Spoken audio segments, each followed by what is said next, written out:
Troisième question. En quoi consiste ta participation dans cette association ? Donc moi j'ai le rôle de ce qu'on appelle famille d'accueil, Oui. on en parlait juste avant. La famille d'accueil c'est celle qui va prendre en charge le chien et qui va commencer le travail d'éducation. D'accord.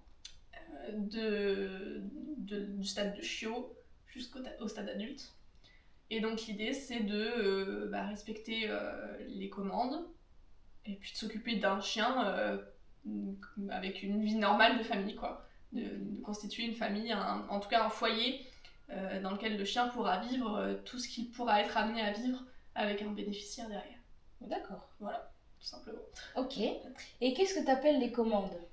Alors les commandes, c'est la liste des... alors il y en a qui vont appeler ça des ordres, je trouve ça un peu dur, strict. ouais, un peu strict, qui vont être à acquérir pour le chien. Parce que forcément, quand on s'engage en tant que famille d'accueil, l'idée c'est de rendre un chien avec un certain nombre de compétences. Parce que c'est pas n'importe quel chien. Oui. Donc effectivement, il faut qu'il ait des commandes, on va dire, de base, donc assis, couché, mais surtout tout ce qui est maintien de position, le rappel. Ça, c'est des commandes qu'on peut retrouver chez n'importe quel chien de famille. Mais on va avoir des commandes un peu plus spécifiques, comme du rapport d'objet, de ce qu'on appelle le tug pour tirer, soit pour ouvrir les portes de placard, soit pour tirer sur les vêtements, pour aider la personne, le bénéficiaire, à se déshabiller et s'habiller. Donc ça va être des commandes qui vont faciliter le quotidien de la bénéficiaire derrière. D'accord. Voilà. Ok. Et peut-être qu'on aura l'occasion de voir quelques petites démonstrations tout à l'heure. Si elle est motivée. Bon, là pour le moment, elle n'a pas l'air très motivée. Elle a travaillé. Voilà. Bon, on verra ça après. L'avant-dernière question. Encore combien de temps participeras-tu dans cette association ? Alors, en tant que famille d'accueil pour Vaya, moi mon travail va s'arrêter totalement à l'été prochain. D'accord. 2026, puisque ce sera la date de sa remise. D'accord. Ah oui. Donc là, je lègue le chien à sa future bénéficiaire, sachant que en fait, chez Andy Chien, il existe différents profils de chiens. Okay. Souvent, on connaît le chien d'assistance très classique qui va accompagner une personne soit à mobilité réduite, donc en fauteuil, soit avec un handicap invisible. Donc ça, c'est celui qu'on croise le plus souvent. Je crois que c'est celui qui est le plus remis. Mais il y a au total 6 profils différents de chiens, dont donc le chien d'assistance. Il y a le chien d'éveil, qui va être remis là à une famille. Donc les références seront plutôt les parents, mais le chien il est là pour accompagner un enfant avec un handicap, le plus souvent avec un trouble autistique.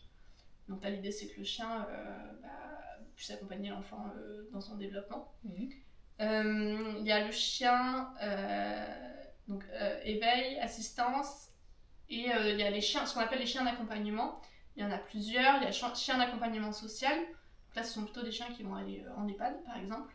Okay. En structure, donc les références, ça va être une personne dans l'EHPAD qui va prendre en charge le chien, mais l'idée c'est qu'il se balade dans l'EHPAD et qui permettent à des personnes avec des troubles de, je sais pas comment on dit, forcément des personnes qui sont en dégénérescence, de pouvoir déjà créer du lien avec un animal et puis aussi apprendre à la brosser, à des personnes qui ferment beaucoup les mains et qui vont chercher à caresser, donc ça va les forcer à avoir certaines maniabilités, certaines manipulations. Okay. Il y a le chien d'accompagnement judiciaire.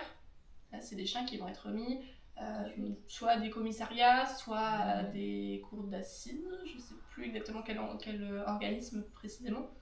Mais là, l'idée, c'est que le chien soit en soutien aux victimes au moment des témoignages, donc soit au dépôt de plainte, soit Teams, qui a été le premier chien d'assistance judiciaire à être remis, il sera, je crois que cette semaine, enfin la semaine prochaine, il sera à la cour d'assises de Chartres pour accompagner le témoignage des victimes.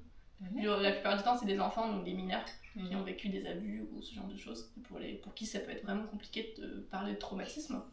Là, le chien, il est là pour jouer le rôle de support émotionnel. Chien d'assistance judiciaire, chien d'accompagnement social, assistance, éveil, il m'en manque 2. Il y a aussi le chien... je crois que c'est l'assistance aux crises d'épilepsie. Ah. Donc là, à Alençon, on ne forme pas, mais il y a certains centres handichiens qui le font. Donc là, l'idée, c'est de prévenir les crises d'épilepsie chez les personnes bénéficiaires. Je crois que c'est jusqu'à 15 minutes avant. Le chien est capable de... Donc il y a une commande très précise là nous on n'apprend pas au chien, mais qui sera appris en centre si le chien est désigné comme apte à être chien d'assistance épileptique. Et il va faire un petit POC sur la cuisse qui signifie il faut que tu prennes des médicaments, ou en tout cas il faut que tu te mettes en sécurité dans un lieu calme.